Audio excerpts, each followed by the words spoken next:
Thomas, it's up for grabs now! Magic ball from Bergkamp to Patrick Vieira! Oh, would you believe it? Oh, right, what a way to get it! Fabulous solo goal by Thierry Henry.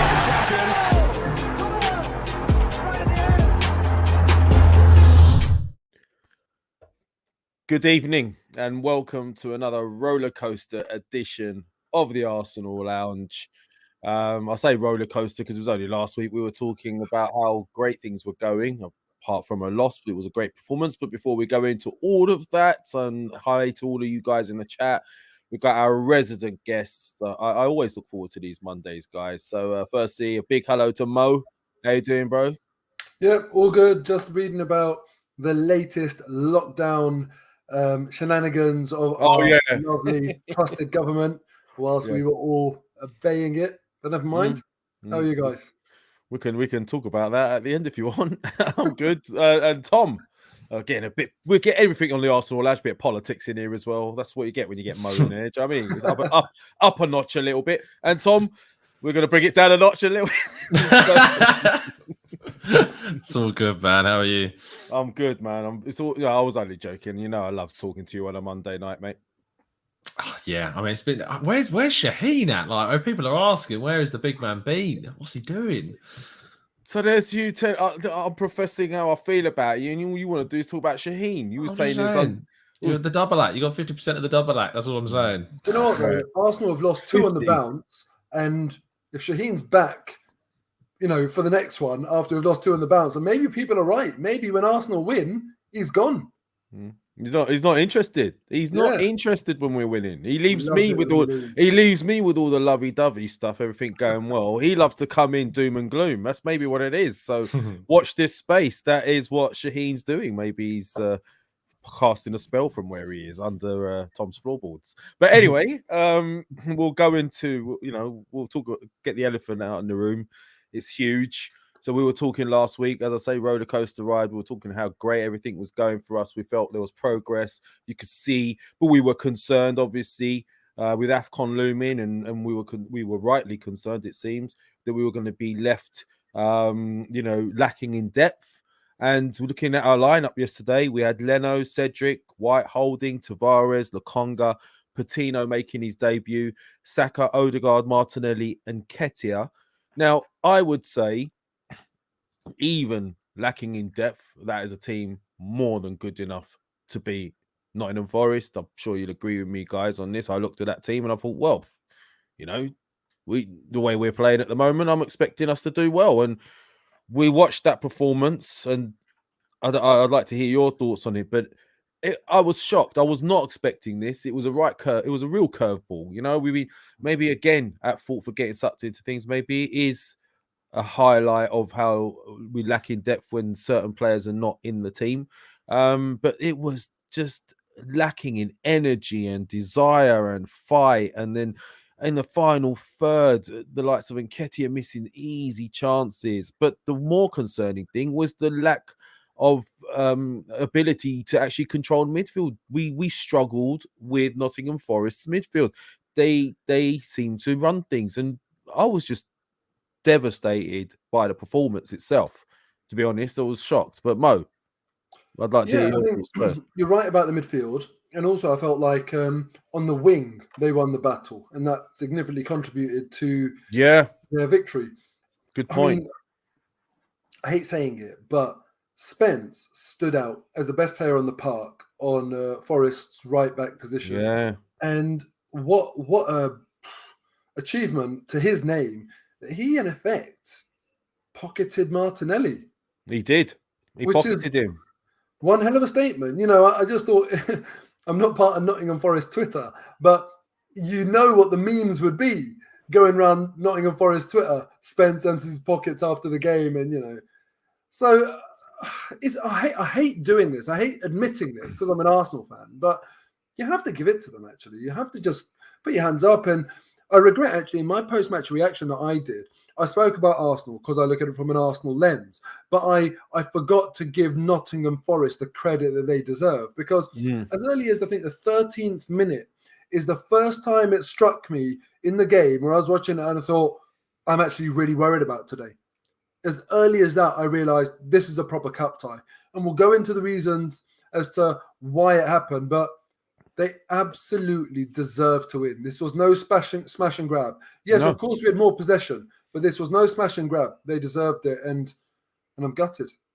Yeah, no, I totally 100% agree with you. They thoroughly deserved it. Spence is definitely worth a mention. There was a few others worth a mention in Forest's team. I think they were just the better team, in my opinion. And Tom, what went wrong, mate? I mean, come on, there was enough on that pitch. Was it the fact that we may be playing Patino, giving him his debut in a central position on an already inexperienced Lokonga? Could that have played a part in this? Was it too much too soon?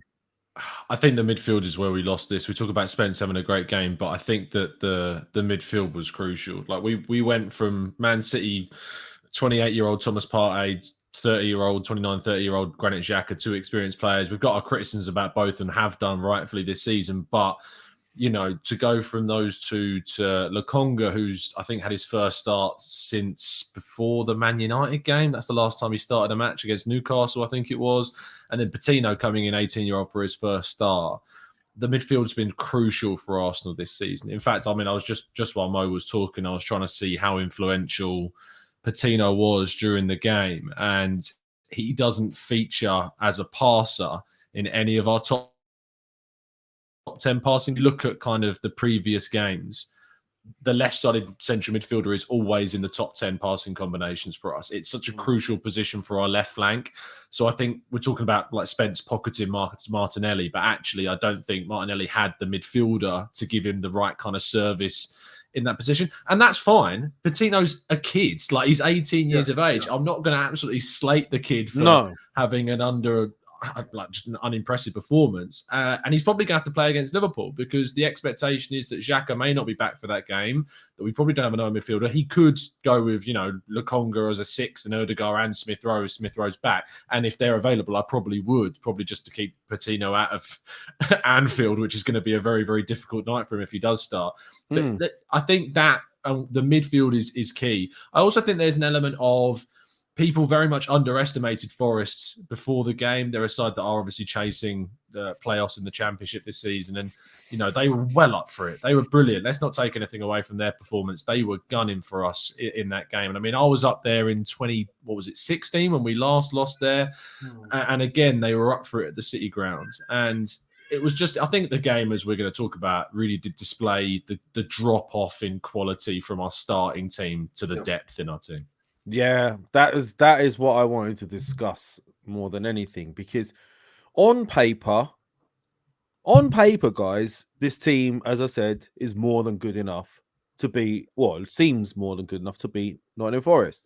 However, there was some incidences yesterday that just kind of brought me back to what we were watching a few months back. Like Cedric getting caught half asleep, ball over the top. The guy was in. Cedric was nowhere near him. Now, I know people will turn around and tell me he hadn't been playing and he might be being rusty, but your first job should be to do the basics, which is defend. If you're not doing that, you can't tell me you're a professional just because you've had a couple of games off or, you've been a bit rusty. So there was that. There was holding, didn't look strong in there. Lokonga and Patino weren't doing it. And then up top, we didn't have someone like Lacazette as a focal point to even feed up top. It was just a mess. And, is this what happens when we lose these guys? And surely, I mean, when you look at the fact that we've let Maitland-Niles go, how could we be letting Maitland-Niles go right now when we're so thin in central midfield as it stands? These are the sort of things I need to be asking. But if these, should we be looking to address a backup a fullback as well now? Because, Cedric doesn't look like he's at the races. What? Tell me. With the Maitland-Niles thing, in hindsight, would I have rather Maitland-Niles played in this game? Absolutely yes.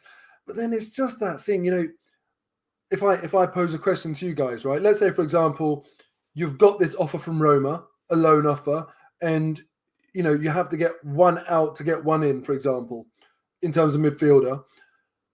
Would you say, all right, we can probably get past Nottingham Forest, so let's send Maitland-Niles out on loan, and let's not forget as well, Maitland-Niles, he was straight in the team for Roma against Juventus. Big game. So I think it was against Juventus they played. Big game, and that's his debut straight away. So clearly, Mourinho wanted him instantly. That was important to them.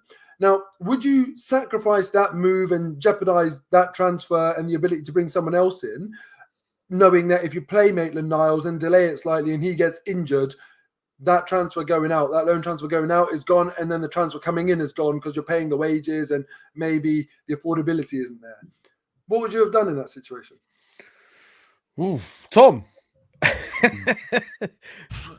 Look, the problem with the Maitland-Niles discussion is like it's the 10th of January, and like Maitland-Niles only left a couple of days ago. Like, and you look at Everton, they signed Mikalenko on the 1st of Jan. Like that, you don't have to wait for the window to open to start discussing transfers with teams. Like, and we knew the AFCON was coming. It's not like a COVID situation, although obviously Xhaka did test positive. It's not like we've had a surprise injury in midfield. We've known that we're going to lose Partey and Elneny for months. So it's just frustrating that something wasn't done. But the Maitland-Niles situation, I do feel like we could have been a bit cutthroat with that and said, look, Roma, you can have him, but we need him this weekend. He needs to play this game this weekend, and then he can go tomorrow, like gone today. And that would have been fine. I don't, obviously there's the threat of injury and all that if you want to go that far, but I find that a bit odd that we did let him go without a ready-made replacement, knowing that COVID is a thing and the AFCON is a thing. Do you know what I mean, Mo? It just doesn't make much sense to me. And do you know what? I love it because this is why I love you, Tom, because if I asked you a question with like option A and option B, both of them are the wrong answer. And you answered correctly. Option C, get it done before. Because this wasn't a flipping surprise. And I'm asking you a question about option A and option B that we shouldn't be putting ourselves in the position of. Patino should be coming off the bench, not in a flipping cup tie. We know because we've watched FA Cup football all of our lives what it's all about. We know what they mean when they say the magic of the cup. We know how teams relish and are desperate for that big cup tie against a team far, far superior than them in the pyramid and technically. And I think to people that don't understand FA Cup football, they might find that a bit weird. They might think, hold on a second, why do these lower league oppositions celebrate getting Premier League opposition? It doesn't actually make sense if you think about wanting to progress through the tournament. But when you understand FA Cup football and what it's all about and the opportunity that presents itself to these players to make a reputation, to create magical memories for them, for their fans and their clubs and everything, when you start understanding that, you realize the challenge, and that challenge will come in the form of not technical total football, it will come in the form of physicality, a mile a minute football.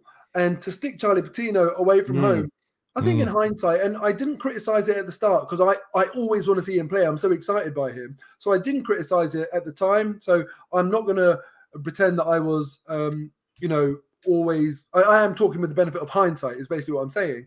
But I think in hindsight, he should have been coming on into less of a boiler room environment, not to win the game against a physical championship team, away from home. So we shouldn't have been in that position. I think Arteta made a mistake there.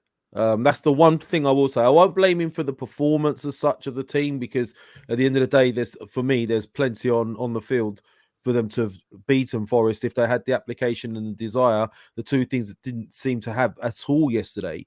But I think you're right there, Mo. This is what I was getting at by asking the question even. I felt that the Championship, one thing it is known for is its physicality. And what we've done is we've thrown him into the lion's den.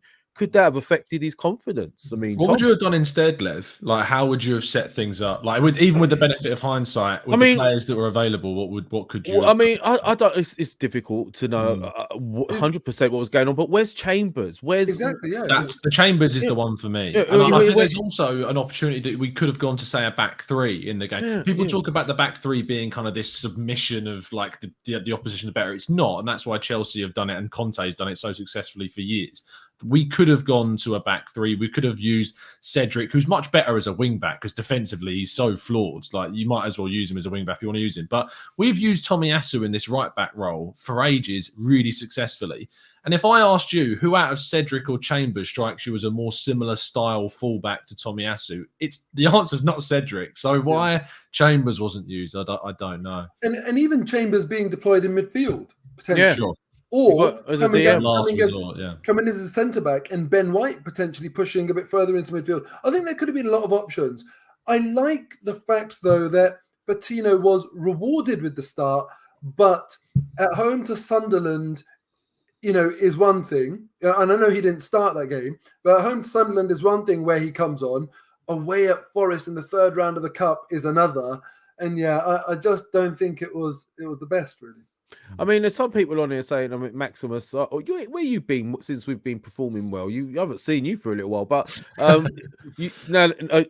just bang on cue. Maximus is here. I know he's saying Chambers is garbage. Also, listen, I'm not saying Chambers is my favorite player or he's great, but I think he would have been better suited to deal with what was going to be coming our way against Nottingham Forest, Championship level, and I think he would have coped with that. And I think I would have looked at him, like Mo said, for DM even, or put him in the midfield, because he would have done a better job than Patino. I think we set Patino up to fail a little bit there, but the rest of the team, I mean, again, where's Pepe? Where's all these other guys? Oh, Pepe's at the AFCON, isn't he? He's at AFCON, yeah, that's right. That's I mean, I think there's an element of recency bias, you see. I mean, Sebastian in the chat box says Marie should have started over Holding, but I mean, Marie has been absolutely battered by the fan base at the start of the season for that performance against Chelsea, and he's been nowhere to be seen since. I can't remember I think the last time he played was Sunderland or AFC Wimbledon. I think the last time he played was. So it's all about recency bias and saying we could have done this, we could have done that.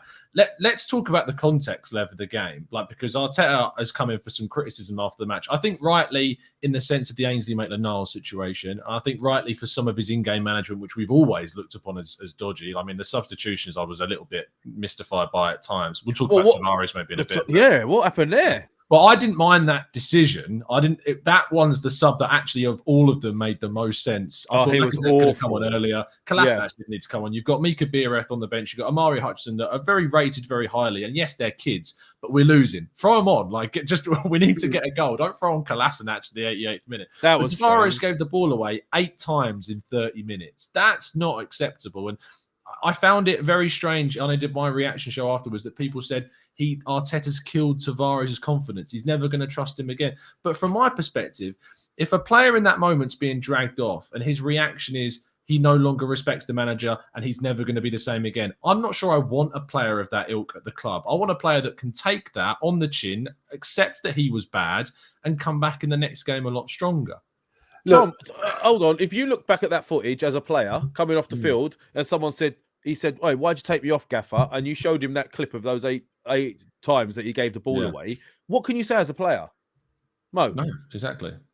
Yeah, but I mean, I think what you can say as a player is, fine, I deserve to come off, but the way in which you did it was humiliating for me. And I think that's a fair response for a player to say, you know what, I just would have appreciated it if you protected me a little bit. And I think that's the one thing that players do ask for from their managers. But Mo, how does he do that though? How does he do that? Potentially, but if it's that bad, it could cost you a goal, right? Not even that, because that's such an easy comeback, isn't it? That it will cost me a goal. So what I would do if I was the manager, I'd say, this is what I said in my post-match reaction. I would have told Martinelli, I would have told another player close to me on that side, go down injured. I want to have a word with Tavares. I want you to go down injured, feign an injury for a minute. And then as he's receiving treatment, I pull Tavares over and I'd be telling him, you've given the ball away 8 times in 30 minutes. The next 5 minutes, play it simple. I don't want to see any nonsense from you. I want you to just play the game really simple, come back down to basics, and I'm going to go 5 minutes, 5-minute chunks with you. If you carry on playing the way you're playing, I'm going to have to drag you off. So that's one way of doing it. Or another way of doing it is to kind of to take the sting out the moment when he sees his number goes up. Say to him, look, you're having a very tough day today. I'm going to take you out the firing line, okay? And so this is when you're pre-warning him before it happens. So Martinelli's gone down injured, and you say to the player, I'm going to protect you. You're not having a good game. I'm going to take you out the firing line. When you come off, we're just going to make it look like an injury, like you picked up a knock, okay? And you'll learn from this. Now, just that one sentence, 5 minutes before you take him off, or even 1 minute before you take him off, I think maintains that relationship with the player. And if you don't care about the relationship with the player, then you are risking killing someone's confidence. And I get what you're saying, Tom. They need to be more robust than that. And there is an argument there. But I just think that I've always asked about Arteta's man management. This is not me slating Arteta and saying I don't believe in him or I don't think he's good enough, blah, blah, blah. And I get that he's trying to change a culture and that sort of thing. But you look at who it is. When it's Aubameyang, experienced professional, can live up to that pressure and that sort of treatment. And it's not his first time as well, right? With Tavares, this is his first time in English football, his first season in English football. This is his first 35 minutes of FA Cup football. We were just talking about understanding FA Cup football, third round football against lower league opposition. Is there not an argument there to say maybe cut him some slack, maybe protect him rather than humiliating him on a televised game, leaving him out to dry? Mo, I'll say this, right. I was looking at some of the people in the chat here, and everyone's saying, "Oh, he's not good enough based on this one game." Listen, again, it's so ridiculous, right? Because look, I played football for a long time. You have these games every now and then. You don't know why, but you're just awful. You're just awful. It happens. You're awful. It's like getting up to go to work and you just have a bad day in the office. You're just not with it. Everything you do just goes wrong. He was having one of those days. You could see it. The touch was off. His passing was off. Even the back pass to the goalie, he nearly overhit. It was just having one of those days. So I'm old school. I would expect the manager to. We don't know what went on. That's the only thing. We don't know whether he's passed a few messages over to him saying, "Listen, you need to buck your ideas." I can't imagine he just pulled him off. And it takes a lot of sort of preparation to do what. I don't know, Mo. I mean, what are they going to do? Practice it on the training ground. So if you're having a nightmare, then you go down. No. I really disagree. I don't think it does. I really don't think it does. You can go and get a sub to go and warm up. You can go and get an assistant. No, I understand. Yeah, I understand. There are ways of doing it. These are the dark arts in a way. Like if there's that famous example, isn't there, where Mourinho was suspended, he flipping snuck in the laundry cart. Yeah. Now, if you can go and do that, you can certainly go and do this. And at any level of football, you've seen these sorts of things happen where people come on with notes on the pitch and that sort of thing. Where there's a will, there's a way. And I just don't think that Arteta has got that strong desire to sometimes protect his players. And when you look at the list of players that Arteta has fallen out in, 2.5 years of managing Arsenal Football Club? Ozil, Saliba, Guendouzi, Aubameyang, maybe Tavares. I don't know if I've covered them all or if there's even more. I think to myself, how many players has Pep Guardiola fallen out with? How many players has Jurgen Klopp fallen out with in their times at their clubs, their current clubs? How many players did Arsene Wenger fall out with over 2 decades at Arsenal Football Club? Yes, that happened with Aboué, but it's still, from memory, when Aboué walked past, he was very visibly affected, but it felt like the vibe that day felt like Arsene Wenger was doing him a favor and taking him out of that. I was at that game. That was terrible. Yeah. Both Klopp and Mourinho have both subbed players before half time, though. I said Klopp and Pep. Mourinho is a car crash of a man manager. Maybe he was making a point, Mo. Maybe he was. We don't know what's happening in training. Maybe he felt like he had to give him that treatment to wake him up a little bit, that his standards have got to be higher than what they were. But look, see, Perry Nagpal in the chat has said, Mo, what about Jose Conte? They fall out with players but are both great managers. Now, what I'm concerned about is the longevity of Mikel Arteta at Arsenal Football Club, because ultimately if you carry on treating players like this, when you do it to enough members of your squad, there will be a mutiny against you. At Chelsea, when Andre Villas-Boas was the manager there, he tried to come down as a young manager, and this makes a difference. You're not a Capello or an Ancelotti. You're a young manager. And when you try and call the shots to this extent and be that ruthless, you know what a group of players did?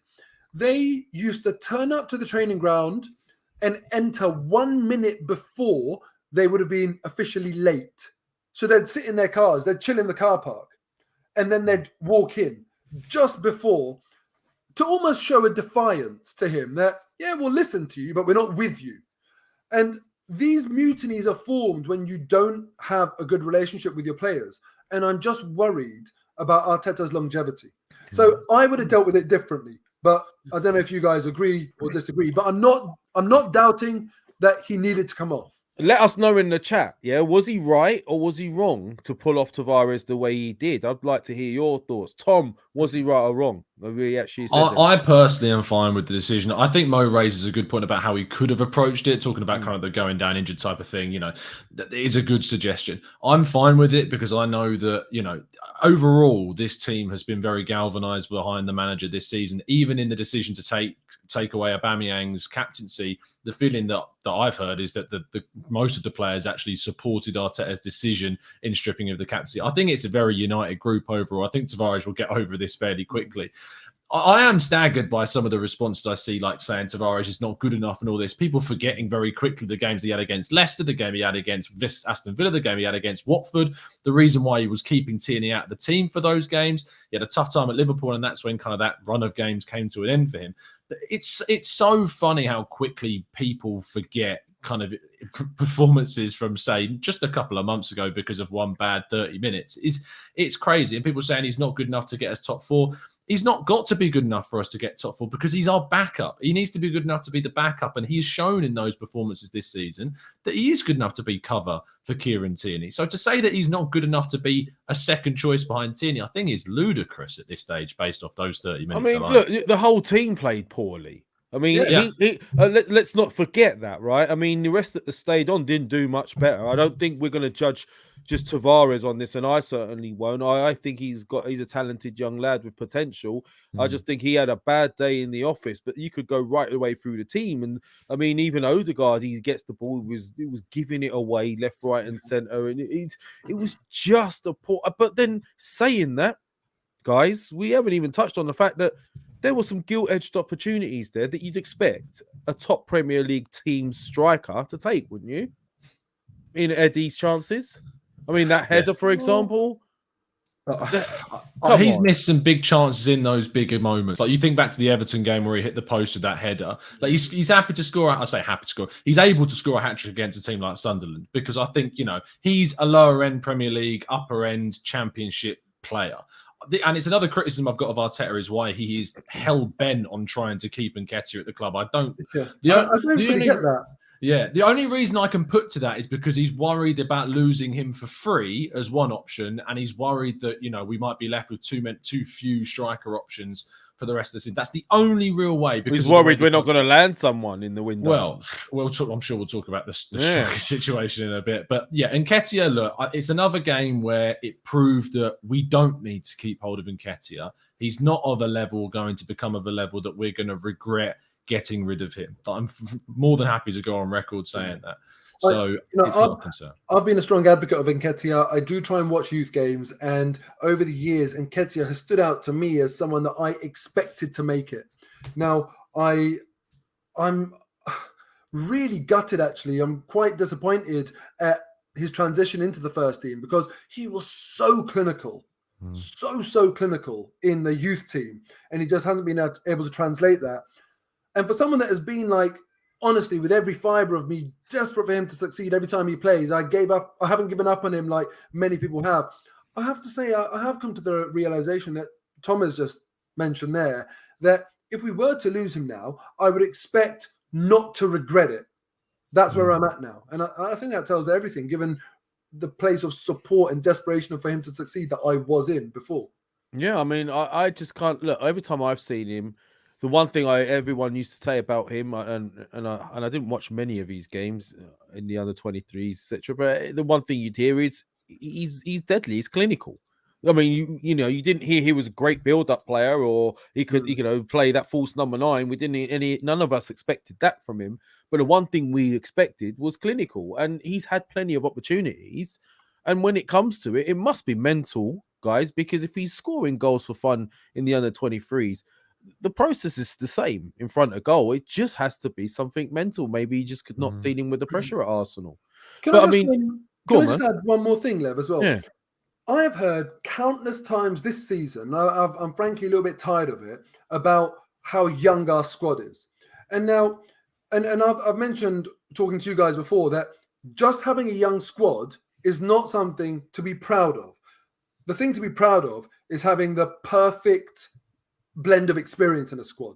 The perfect, the thing to be proud of is getting things right, not going like one extreme or another. But you can see that we're going on a youth project here. And you can see that actually on balance it's working quite well in the league so far. We're definitely above where we expected to be. But we only ever talk about the youth when we want to brag about it after a win. Do you know what I mean? We go and perform really, really well, and then we say, oh, Arsenal's average age is 24. The future's really, really bright. And then we all know in the back of our heads, and we do understand this, that every now and then there are going to be some inconsistent, poor performances as a result of the youth. And that's why it's not something to be proud of, because what you want to do is remove the inconsistency. And that's why you want the blend of experience and youth. So why is it that no Arsenal fan ever says after a game like this against Nottingham Forest, okay, we're all behind this youth project. We all kind of are proud of it. We all back it and seem to love it. And this is part and parcel of that youth project. It's a shame that it's come in a knockout game, like, a cup competition, and we've been dumped out of a competition because of it. But the average age was very, very young. It was 23 years and something months yesterday. That was the average age. So, perhaps we all should have seen it coming a little bit, given that we know what the FA Cup's all about. And I think we need to start taking the good with the bad of this youth project and not potentially expecting too much. Maybe expect a little bit more inconsistency, because, coming up to the end of the season, every game is sort of like a knockout game, isn't it? There's so much riding on every game. That pressure cooker of the business end of a season starts very, very soon, and perhaps we might see more of this inconsistency. I mean, I think the problem we have, guys, is we talk about the youth till the cows come home, and we have excuses for the youth. Obviously, they're going to have inconsistencies along the way before they level out in their careers. It happens to all young footballers at the beginning, but a lot of the problems are still with some of the older guys that we've had for a little while. Yeah. Who were some of the worst performers yesterday? Cedric, Holding. Yeah, I mean, come on, also Patino and Ketia. Of course. Overall, it was. Look, yesterday isn't a game of scapegoats. Yesterday is a game of looking at that overall performance and saying that as a team, we were not good enough and terrible. And I think there is context to it. I think obviously Arsenal played a team that played against Man City, and I think we comfortably win that. But what it goes to show is that there is still a long way to go to overhaul the overall squad, not just the starting 11, to be competitive across an entire season, even when going up against these lower opposition sides like Nottingham Forest. Listen, I'm not going to overly sort of play this whole FA Cup loss, because on the other hand, we do have to put things in context. This is nothing new. I know in this world of social media and all this stuff, everything's magnified, but we've lost FA Cup ties before away to the likes of, Nottingham Forest, Wrexham. I think it was Wrexham away. Blackburn, I think we lost at home against. This is nothing new. The FA Cup has always had these sort of things going on, and it does happen. So I don't want to over egg it and think that this is going to ruin our entire season, because prior to that, it was looking positive. My concern now is with this, this should serve as a warning to us that we may lack in depth to carry us on for the next month or two. So the real question is, what are we going to do about it now? Because if we move quickly, it's such a weird situation, just like with the players, with us fans in this chat and everywhere else.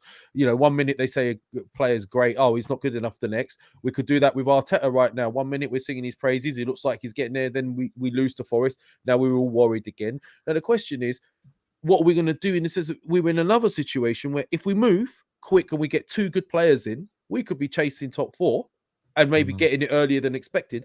But if we don't, then there's a severe lack of depth, and we could be derailed by the end of the next month or two. So, Tom, what do you think we're going to do? We'll start with you, mate. Look, the obvious answer is to go into the transfer window. I mean, and look at the market, and that's how you approach it. The likelihood is Arsenal are not going to be able to sign a midfielder minimum before Liverpool, and it's unlikely they'll get a midfielder in before Spurs. I just can't see it happening, and the evidence suggests that won't be the case, because Arsenal's midfield targets are from clubs that they're imperative to, and they're the players that you have to spend significant money to get. And it looks like if Arsenal are going to spend money in this window, it's going to be on a striker, and the striker at the moment, obviously everyone's talking about, is Dusan Vlahovic. Does he solve the problems that we saw yesterday? No. Ironically, you can spend 150 million quid on a striker and he doesn't necessarily solve the issues that we had yesterday because the team performance was bad. But I do think that the issues from yesterday stemmed from the lack of quality in the centre of the park, which did not allow us to dominate and distribute the ball like we usually would during fixtures. So against Liverpool, I think we've got a choice, Lev. And we talk about solutions. What do we do? Patino, I don't think you can start him in that game against Liverpool, even if he is the only other central midfielder by Lokonga that is available. I think that Arteta needs to look at that game and think, how do I change the structure of the team to accommodate more senior players into this side, whether it's going to a back three, whether it's going to a 4-3-3 with Lokonga as a single pivot and say Smith Rowe and Odegaard ahead of him. He needs to work out some way of adding greater quality into the side. What would you even do? With the same amount of players. What would you do? Who was actually? Let's just have a look of who was actually fully on the bench yesterday, imagining that they're the same amount of players that are available for us. So we had Chambers. I would bring Chambers in for Cedric because he's simply not good enough. I would play Ramsdale because I think Ramsdale, even though I didn't think Leno was that bad, and that's not a discredit to him, his distribution just helps us from the back. He's more confident playing out from the back, and I think you put him back in. Gabriel's going to be available again. You put him in over Rob Holding in that position as well. You start Tierney, you play Chambers. If Tomiyasu fit, obviously you're playing, but I don't think he's going to be. So Chambers comes in, Ramsdale comes in, Gabriel comes in. Already that's a huge step up in that end of the field. Then in midfield, I would go to the single pivot of Lokonga. If Smith Rowe is fit, then bring him in. If he's not, then we've got a bit of a problem because the players that are available to us. Possibly, you could play Odegaard in a slightly deeper role and go to kind of a 4-4-2 possibly and kind of play Lacazette and Nketiah and then play Martinelli on Saka in the wide positions. That's the only other kind of thing and theory that we've got because we are so lacking without the players that we don't have right now that's a real likelihood. So, no one opting for maybe pushing Chambers into DM role or White into the DM role? The team, so no. I'll just get him out of the team as soon as possible for me. Mo, what would you do? I think we could go for Guendouzi and Torreira in the middle on this occasion. It's funny, isn't it? That doesn't sound so bad right now. If someone said to me, against all you can play those two, I'd be like, yeah, okay. I'll take that. Guendouzi's playing well for Marseille. It's been very good. Here's where we are. Maitland-Niles would certainly have been one that would have been talking about the game's in 3 days. And then in 6 days, we've got Tottenham away in the league. Tottenham are, 2 points behind us with 2 games in hand. We need to win that game. Whoever wins that game is the favourite to finish above one another. And therefore, you could say, probably the favourite to finish 4th. Yeah. There is a hell of a lot riding on that game. If Tottenham win that game, they're 1 point ahead of us with 2 games in hand. That's a 6 point of that game, isn't it? Let's be honest. The only advantage is that Spurs still have to go to Liverpool, they have to go to Chelsea, and they have to go to City. We've been to City and we've been to Anfield. That's the only kind of silver lining on that, is that I think they've got a tougher second half of the season in comparison to us. But you're right, Mo. It is an absolute, to be honest, it's an absolute cannot lose of a game. A draw would not be a disaster, but to be honest, for either team. Yeah. But with Son not there, and if, say, by that point, we'll have a week, obviously, since we found out about Xhaka and Tomiyasu and Smith Rowe's injuries, you'd think that Tomiyasu would be back for that game. If it's only a slight injury, I'd probably rest Tomiyasu for the Liverpool game, to be honest, to make sure he's fit for that game against Spurs. And I'd probably, if Granit Xhaka, isn't fully fit for the Liverpool game after recovering, I'd probably save him as well for the Spurs game. Because let's be real, getting top 4, and trust me, I love silverware, but getting top 4 is so much more important for us than winning the League Cup this season. So much more important, because it would enable us to win bigger and better trophies further down the line if we get it. No, exactly. And, the thing is, that Tottenham game, I'm already looking at that. And I know you're meant to look at the next game as players and that sort of thing and as a manager, but it's very hard to... you don't need to sell that Tottenham game. It's a huge, huge game. Yeah. And the Liverpool game is like almost a bit of a distraction. In a way, maybe I'm glad that it's not the second leg. It's just the first leg of that game. So you don't have to, we're not having to go hell for leather we can almost kind of try and say, all right, this is just half time and you've got the second half to put anything right. But I'm very worried about what sort of midfield we're going to play in that Tottenham game. With the Liverpool game, I'm not actually even sure what sort of team they will put out. They may well choose to not play all of their stars. So it could end up being a bit more of a balance. But you know one thing for sure, Tottenham are going to put the very best team out that they possibly can in that game against Arsenal. So I'm nervous. I really am quite nervous. Just a quick super chat, guys. Thank you, Cliff, for your support. $4.99. Wasn't happy with lineup, but it was good enough to beat a fledgling Forest side. Agrees with us. Youth is no excuse. Bet AirPods wouldn't have bought on Kolasinac. He says, "Yeah." That, by the way, is one of the stupidest opinions. That you know, when people talk about like how Albert Stuyvenberg did more than Arteta, honestly, it's one of the most personal attacks on Arteta you've ever seen. People just lose all absence of sensibleness with that. It's great. I know we touched upon that sub though, but it really did baffle me. No. When I saw Kolasinac coming on, that was silly. You mentioned Beereth earlier, Tom, and again, if people don't watch the youth, fine, but he really looks like a proper striker, a proper striker's mold. I watched footage of him just the other day. Funny you say that, Mo. He was, and he really. I mean, look. I was wrong about Nketiah, and they will be wrong about Beereth, but he really just seems like an old school striker. And, he wouldn't have come on to change the game in terms of the footballing element of the game, but he would have come on to just get one chance, one goal, that sort of player. But he's really good in combination as well. Like him and Balogun have played really well together for the youth. And I think he would have helped set players up as well. I'm trying to think in what scenario, bar us being 3-0 up, was the point of having Salah, Hutchinson, and Beereth on the bench. And if you think that Hutchinson and Beereth have had, scored goals this season between the two of them, you're desperately in need of a goal to take to extra time. Just throw. You've got 5 subs to make. Yeah. Throw them on, and especially when you're leaving Nketiah on the pitch as well. When else are you going to use them? Yeah. When else? Yeah, it would have made a lot more sense for that to be Beereth and not Kolasinac. I'm just surprised by it. So then here's my question to you guys. When Mikel Arteta was really struggling as a manager, it seemed like he had a lot of goodwill as a result of winning the FA Cup when he, did the second half of that competition and won us the FA Cup. Now, do you think that given the way we exited against Southampton last year and against Forest this year, he's taking the FA Cup seriously enough? Or is this not on him? Is this on the players? So are you suggesting, do you think, are you suggesting he may be focusing more on the league then, right now? I think he played the strongest team that he could have, bar Lacazette, to be honest. No. Tom, I'm not talking about the team. Last year against Southampton, I criticised his selection. Yeah. And I felt like he voluntarily exited. I'm not saying that this year. But clearly they didn't start off correctly. When he dragged off Tavares, that example that he made, what improvement did it yield? None.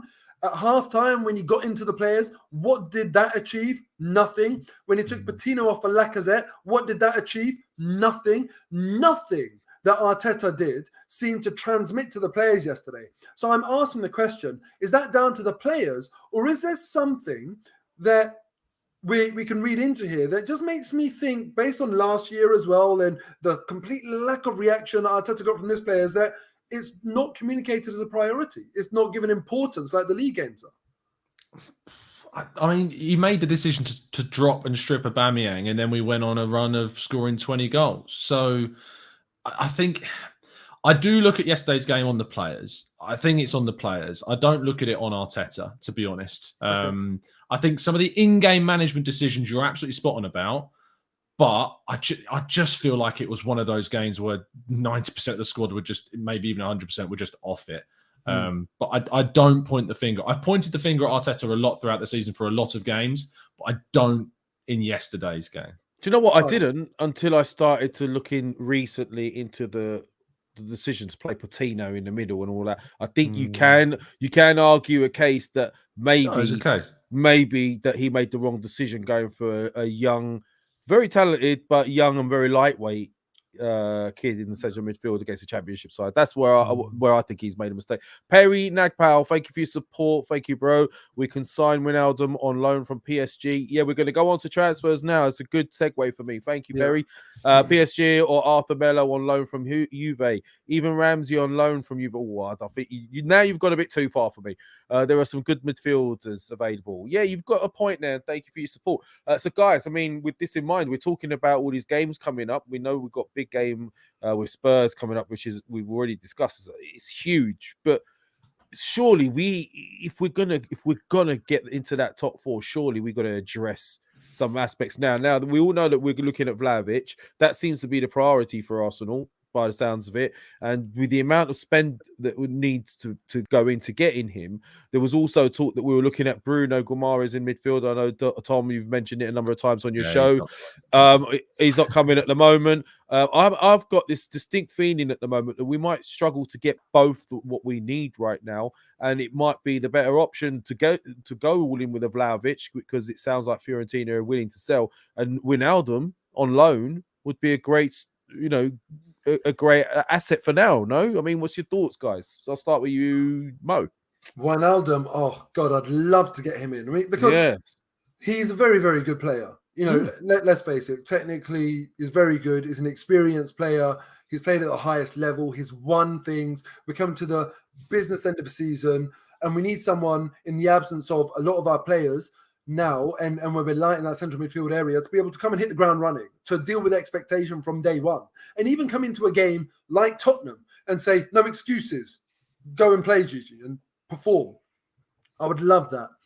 But Tom knows about the transfers more than I do, and it seems as though the talk is around a striker.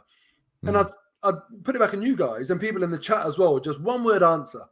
If we can sign in the January transfer window a top striker or a top midfielder, what are you picking? Can I throw a quick question back to you, Mo, to provide context? How many points, and based upon the players that are available, and let's say Xhaka's back for the game against Spurs, of the game against Spurs and Burnley, how many points are you expecting us to get? 4. So we're 4 points away from getting both Mohamed El Neni and Partey back, because the next league game after that is Wolves, at which point Partey and El Neni would have both returned. So that, I think, is the context to us saying that we're a Lacazette injury away from disaster right now. Let's be real. So I think that when you contextualize it like that, we absolutely should be prioritizing the striker 100%. Yeah. And you see, I'm not looking at this just for the AFCON period, Tom. I'm looking at it from the point of view of, in terms of controlling the game and where I feel like the team has been lacking and underperforming all season. For me, it's in that midfield area. And I feel like a proper partner to Thomas Partey in the middle of the park will see us just be a much better team. Even if that means that we have to kind of say Smith Rowe's on the left, Martinelli's up top, and we have to kind of move around that in the event of an injury to Lacazette. I almost feel like a midfielder is the more important gap in our team right now. It's crazy we're here, because we've been chatting about this for over a couple of months now. We've been saying this was coming, and we're in this situation now. I understand where Mo's coming with the midfield. It is extremely important. However, if we can go and get someone like Wijnaldum for now, the problem is you don't want to go and get another midfielder for the sake of it, who's not quite good enough to stay more than a season, and then be stuck with, more dross that we got to try and get rid of. I'd rather, if we're going to get someone in short term, someone on loan like Wijnaldum will be perfect, and then you can go for someone like Bruno in the summer or Danilo. But now that looking at it more and more after the Forest game, the striker role, these other guys are coming back in midfield. Aubameyang, I don't think he's coming back. So I think Tom's right. We're going to have to go for someone up top.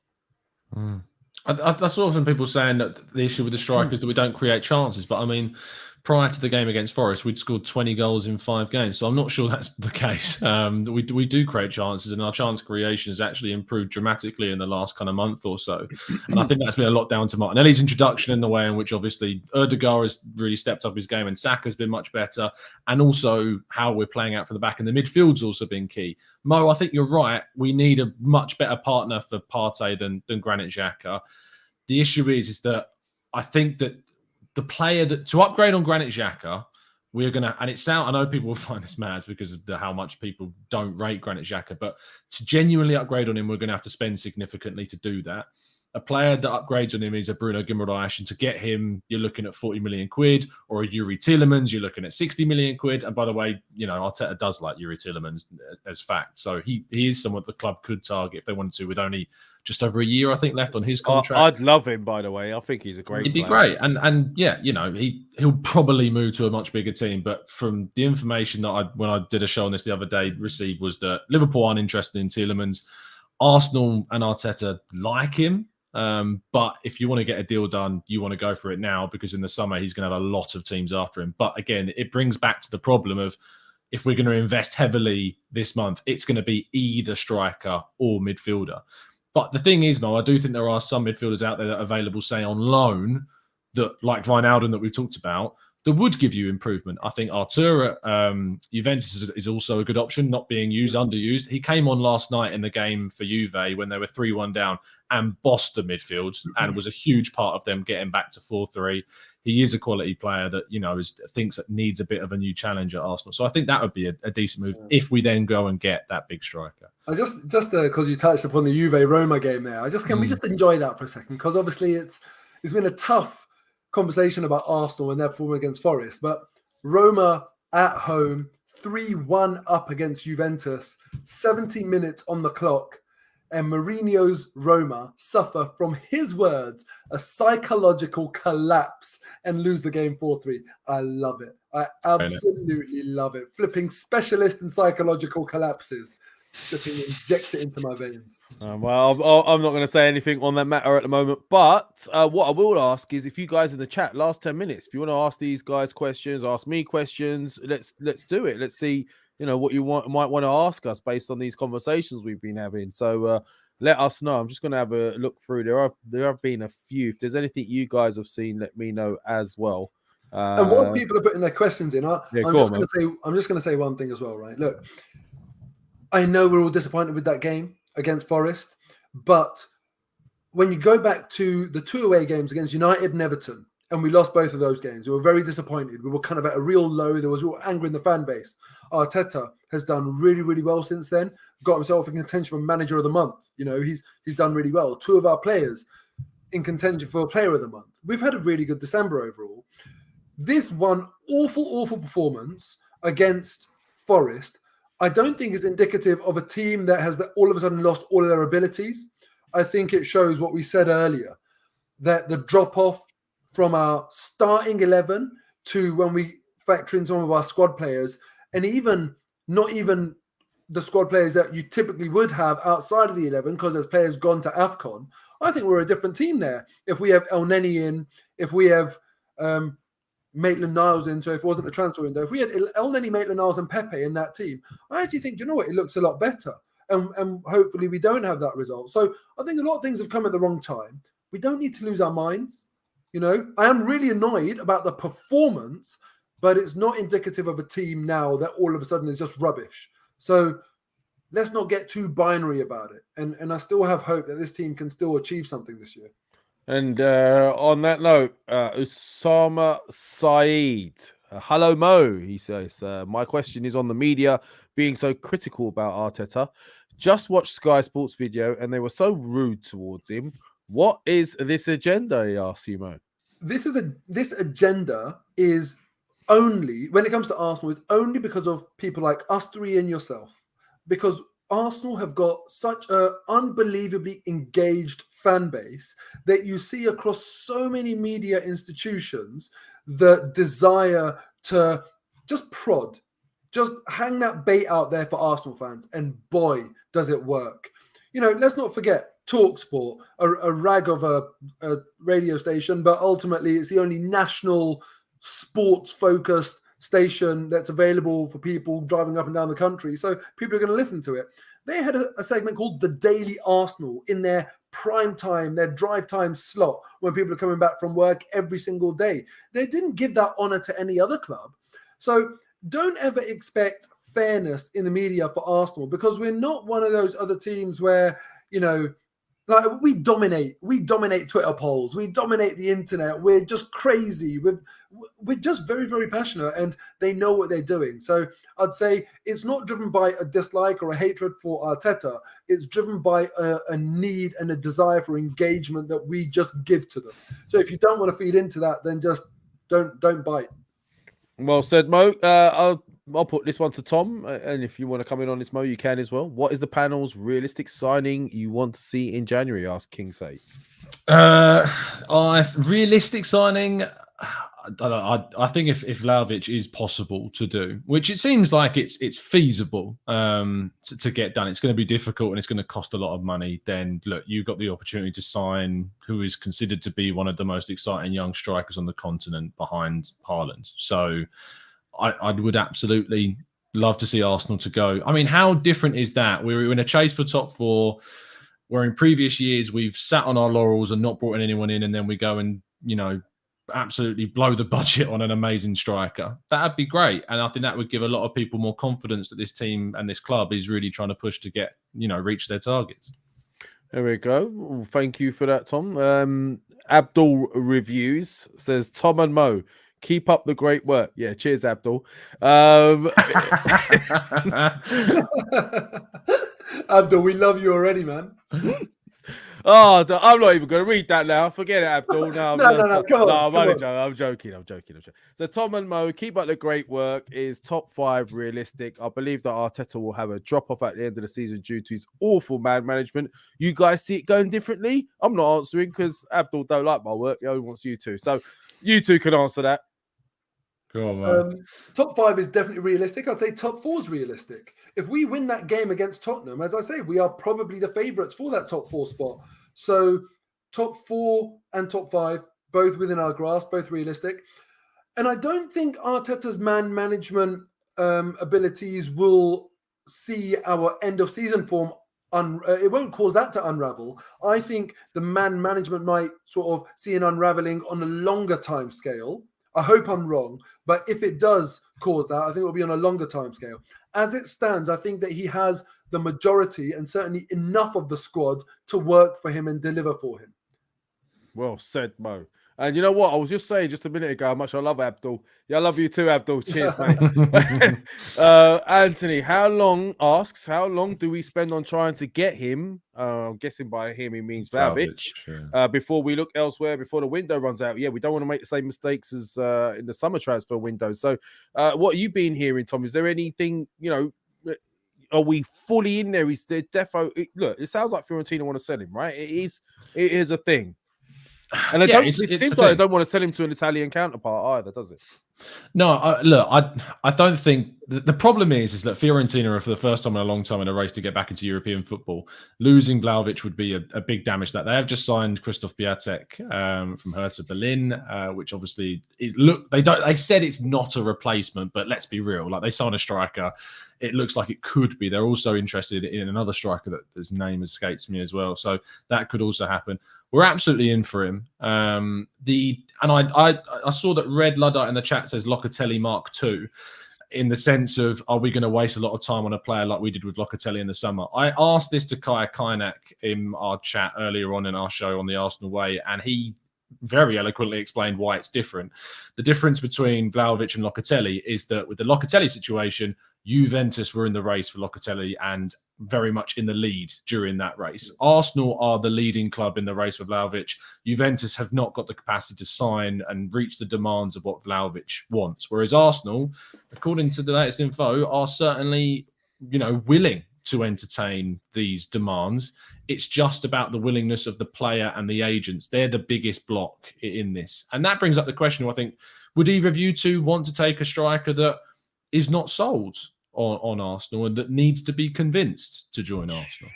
It depends on which way you look at it, because you want someone who's hungry for success, don't you? That's the one thing you do want. So is he asking because he wants to know that we've got the same desire and hunger? It depends on his reasons. If he wants to play Champions League football, they could be saying to him right now, look, you come, we're right in this position with 10 goals from you or whatever it is in these final couple of months, we could be there. It really does depend. I mean, if his reasons are that he's hungry for success, it's not a bad thing. Mo, What do you think? Yeah, I mean, I I feel as though there's a lot riding on it about Champions League. I think if Vlahovic comes, it will be Arsenal selling him that Champions League ambition. Well, there's And a I feel bonus like- of 10 million, Mo, isn't there? Apparently, they're offering. That's the rumours. If he gets us into top 4. don't know. Tom would have seen the contract. We'll have to ask him on that. I wrote it, mate. I just don't want to see a player that's maybe a bit demotivated. If we don't qualify for the Champions League next season, he's kind of thinking, oh, I could have gone here, I could have gone there. Or all of a sudden, Man City are in the market for a striker, or whatever it might be. Man United might be looking for a striker if Ronaldo buggers off because they're not in the Champions League. And I don't want him then kind of having his head turned a little bit. I see what Tom is saying there. I want a player who wants to play for Arsenal, not just a player who just wants Champions League football, because that doesn't mean that he wants to be at us. He could be at anywhere. So I don't know. The other thing as well that I think is that with how the Pepe transfer has gone, the fact that he can't get in the team right now and is our record transfer, have Arsenal been slightly stung by spending mega bucks on one player when we've seen such a fruitful return from Tomiyasu and Erdegaard and players like that? I don't know, Tom, do you think there's any reluctance for Arsenal to go and do that mega money transfer now? I feel like the Arsenal are in a situation where they have financial weight. They can spend if they want to, but they are very particular about what they're going to spend it on, and they will only spend it if they are absolutely assured on a player, like they were with Tomiyasu and with Ramsdale and with White and all of these players that they signed on this summer. They were assured that those were players that would make a difference this season. And I don't think anyone could level an argument that any of those 6 players have not made an impact for us this season. I think they all have made an impact for us this season. So I trust the decision that they end up making. If they want to go and spend a deal which is, according to Sammy Mokbel from the Mail today, saying that it would cost a total of 150 million across all the years of his contract, with the signing on bonuses, with the agent fees. That's how much of an investment it would be. If that's what they want to go and spend, I'll back it. And I'll say, I think if we want to close the gap with the teams like Chelsea and Liverpool and City, which is what, fans have been demanding Arsenal to do, because we're, we have these standards, etc. You've got to be bold, and that's a hell of a bold move to make. So, if they want to do that, I have faith that they're making the right choice. I think it's commendable that we're actually going for what's deemed as one of the hot properties, like prospects out there at the moment. It's been a while since Arsenal been linked with somebody of that ilk, and I think if we can get him in, it will speak volumes. But I mean, just watch this space. One more question I'll fit in. True Gunner, as you were kind enough to ask me one. Lev, I've got a question for you. He asked, is if we sign a big money signing now in midfield or striker, should we expect more in the summer? Big summer last year, big January, big summer again? I get the feeling that we're not going to get everyone in this window that we need. Obviously, it's obvious, right? I think it's looking more that we're going to go and get a striker and maybe get someone like a Wijnaldum as a short-term fix. I still expect some to go out in the summer and some to come in the summer. Gents, do you agree? Mike? Yeah, look, I don't know. I really don't know. I think with Arsenal... Thanks, Mo. No. The reason I say that is very hard to second guess, because I feel like since the new management team has come in, I have generally been wrong about what they go on and do. I never ever would have thought for a second that Arsenal would be the top spenders in the Premier League in the summer transfer window. Yeah. And I didn't have faith in them then to get the decisions right. And so far, it seems like they have got the majority of them right. So I was kind of wrong on both counts there. I'm finding it very hard to second guess them. Now I find myself thinking, how is it that us being the transfer top spenders in the summer are now being linked with Vlahovic, who's such a big prospect? How can we afford that and afford it without Champions League football? And again, it's going contrary to what I think. So I kind of feel like all I'm constantly doing is getting it wrong when it comes to the work that Edu, Vinay and Arteta are doing. And I previously with Gazidis and Wenger and that team, I feel like they were easier to read. This one, I'm honestly, I really don't know. Okay, so it's a long-winded way of saying don't know. Let's say basically. At least I've explained why. Like, I'm really struggling. Yeah. And he's told us, yeah. Well, he did. Like always, Mo is detailed in the reasons, and that's why he doesn't know. Anything else we want to cover before we go? I mean, guys, we've got the show. The next show we've got is after the Spurs game, which is on Sunday, right? And we've got a show next Monday. So let's just hope. Let's just pray. Ben Davies, I see you in the chat group. Yeah, I know who you are. Let's hope it's going to be a good game against them. But I mean, anything you want to cover before we go, guys? Yeah, I've got a question for Tom. Oh. Tom, a yes or no? Is it a juicy one? Well, it's a no room on the fence sort of question. Oh, I hate those questions. I thought you wanted to go, Mo. Like you're going to be here another hour with these. Will Arsenal sign Vlahovic in January? Oh, wow! This is your journalistic reputation on the line, yeah. No is the safer answer, so I'm going to go with no. They won't sign. To be fair, I go back and forth every day. Yesterday I was like 60% yes. Today I'm like 40% no. It really just changes with the day, to be honest. But I'm going to go no. No, 60% yes and 40% no are the same things, right? Sorry, 60% yes and 60% no. Corresponding days, yeah. Sorry. All right, and then this. If Arsenal don't sign Vlahovic in January, will Vlahovic have a transfer in January? No, I think that if he doesn't move to Arsenal in January, he will move somewhere else in the summer. Will that be Arsenal? No. Okay. Oh, if we don't get Vlahovic, can I throw one in then? If we don't get Vlahovic, do either of you see us getting somebody else instead? Like Isak in January? Yeah. I'd lean towards no, because Vlahovic is the most likely one that Arsenal can get in January because of the situation of the player and the club. Isak is tricky to get out because unless you pay his €80 million release clause or 80 to 90 million euro release clause, Everton are going to ask for a ridiculous fee for Calvert-Lewin in January. And the other one is Jonathan David, who isn't leaving in January. He only leaves in the summer, as far as I'm aware. So if it's not Vlahovic, I don't think we'll go. But what I do think that would mean is that we may then invest more heavily in a midfielder if we realise we're not going to get Vlahovic. So yeah. Oh right, yeah, okay, fair enough.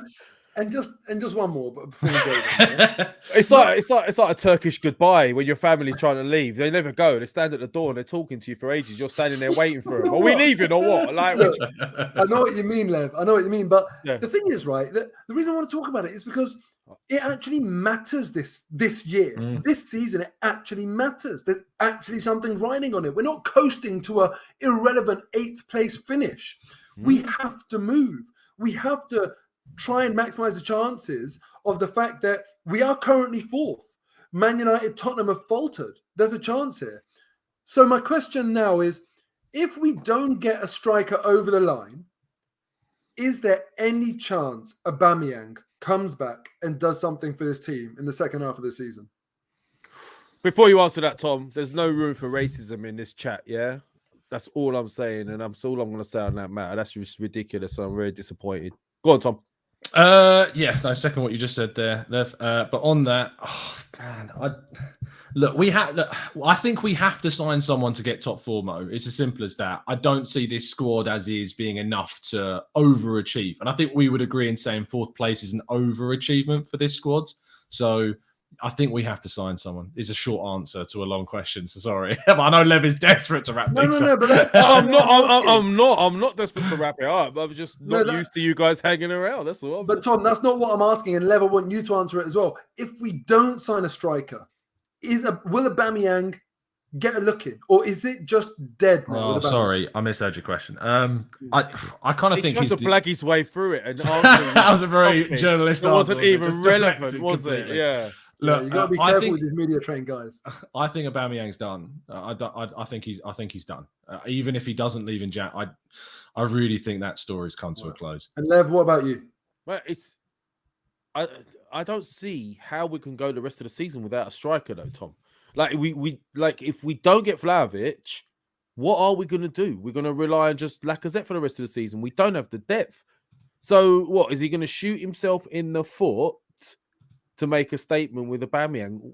If Lacazette escapes injury, he can play 1 game a week. We're not in Europe. We're not in the FA Cup. He can do that. All we just have to hope that he doesn't get injured. Yeah, but then he's not getting us. Although his all-round play is great, we still need someone clinical, Mo, don't we? That's going to get us goals with gilt-edged chances, like, half chance, bang goal. Who do we have that can do that for us right now? No, but Martinelli's a bit young for that. Lacazette's not that guy. He's the facilitator. He makes Saka play better. He makes Martinelli play better. He makes Ødegaard, Smith Rowe all play better. So instead of getting 25 goals from one man, you get double digits from 3 or 4. Well, let us know in the chat and in the comments. Please smash the likes if you haven't already. It's nice to know you care. If you haven't subscribed already, please do so. Where the hell have you been? And also, we're on here in the comments. 2 players were Arsenal in the market for, apparently. Striker, midfielder. Who are the 2 for you? Would you go and try and get both that are the long-term solutions? Or do you think go now, get Vlahovic, put all your energies into that and get someone as a stopgap like Ronaldo? Let us know in your comments. So, guys, that is it for now. I think Osama Said saying, can you please answer my question? I haven't seen a question from you. Has anyone seen a question from Osama Said? Anyone? How'd you spell his name? Usama, U-S-A-M-A. Not coming up for me. No question, Usama. That's why we haven't answered it, because you don't have one. And okay. I'll just fill in. I'll give him an opportunity to write it again. I have to say, we started off on politics, yeah? I'm going to end on politics. Oh, no. You know what I'm going to say, don't you? Yeah. Go on. Take it away. Well, you're going to talk about... Hold on. Well, there's 2 possibilities. Either you're going to talk about Jurgen Klopp, or you're going to talk about someone having, a nice drinky drink during the first lockdown. Is the other one I thought you were going to talk about. No. Oh, wow. I got them both wrong. No. Go on. There's so many politics going on at the moment. It's the sheer sadness that Preeti Patel is an Arsenal fan. What the hell do we do? I didn't know that. Why have you told me that? I don't like that woman at all. That's all I'm going to say on the matter, and it's like it's nothing personal. Well, it is in a way, but I just don't. She's just cold. She's just so cold. I found a Osama's question, by the way, if you want it. Go on, then. Morgan, Bin Laden, Preeti Patel. What have we done to deserve this? Bin Laden was a CIA informative. Let's check it up. So was all his entire family. Anyway. What was the question, Tom? Osama's question was, why did Liverpool send false positive COVID cases? It postponed our game, and that was pathetic. News came only after Trent Alexander-Arnold was positive among all of those players. I'm going to answer in true Mo fashion. I don't know. The best lies and sort of the best deception are the so blatantly obvious or so crazy that they can't possibly be made up. Crazy. Yeah. Do you know what I mean? When something seems so obviously BS, you think, no, they won't have the bottle to actually try that. And this Liverpool affair, it seems like so flipping BS. Oh, loads of COVID cases the next day. Oh, training grounds open. Oh, turns out there were false positives. It seems so ridiculous that I'm almost thinking maybe they're being honest, because you do a better job of the lie if you're not being honest here. Mate, there you go. Well, I don't even know where to go with this. It's just getting all political. Apparently, the EFL are investigating it, though, Lev. The Athletic just reported saying the EFL have come under pressure to investigate Liverpool postponement. Hold on. There's rumours that we've got cases rising. I think I've read a rumour that Smith Rowe's might have it as well. The question, that's a question. If it happens to us, do we do the same thing before we play Liverpool and then cancel their game and then wait for that to be rescheduled? By the time we get it rescheduled, they might have Mane and Salah back. So why don't we just play them while they don't have those 2? I think we're all right at the moment. So that's, guys, it's been a pleasure. It's flown by an hour and 13 minutes. It could talk about this stuff. There's an even political stuff in more depth. I'd love to, but we can't anymore. We've got to go. So listen, let's hope we're talking about a positive result on Monday. Keep an eye out for transfer shows coming up. And I know by popular demand, Shaheen will be back. He will be back. You can stop sending a fan mail. Stop stressing me out. I don't know where you're getting my phone number from, but he's coming back. He'll be back on the next show. Okay. Then you can all ask him where he's been. Please ask him where he's been. All of you ask him where he's been. He doesn't want you to ask him where he's been. So ask him where he's been, because I want to know where he's been. So on that note, Mo, want to sign off with anything? Last final words? Obviously follow Mo on his channel at Moh Haider TV. Anything else, Mo? Last words would be, yep, it was an absolute shower against Nottingham Forest, but keep the faith. The team have earned that, I think, at this stage of the season. They're over-delivering on expectation. Hopefully we can continue that. Yep, that's it. And obviously, make sure you follow Tom at the Gooner Talk TV. He's got loads of tags. Can't find them. Just keep looking for him. Wait until you see one with his face on it, and it's verified. Then you know it's him. Tom, anything else you want to add? Anything you want to sort of let the guys know about that's coming up? Got an interesting piece coming out tomorrow morning on Bruno Guimaraes. If you want to check that one out, it's a breakdown of his brilliant performance against PSG last night. So check that one out. Check that one out. A brilliant piece on the guy we're not getting. That'd be great. So, on that note, this has been the Arsenal Lounge. It's been emotional. As I say, it's a roller coaster. Join us on the next edition. We'll see whether we're up or we're down.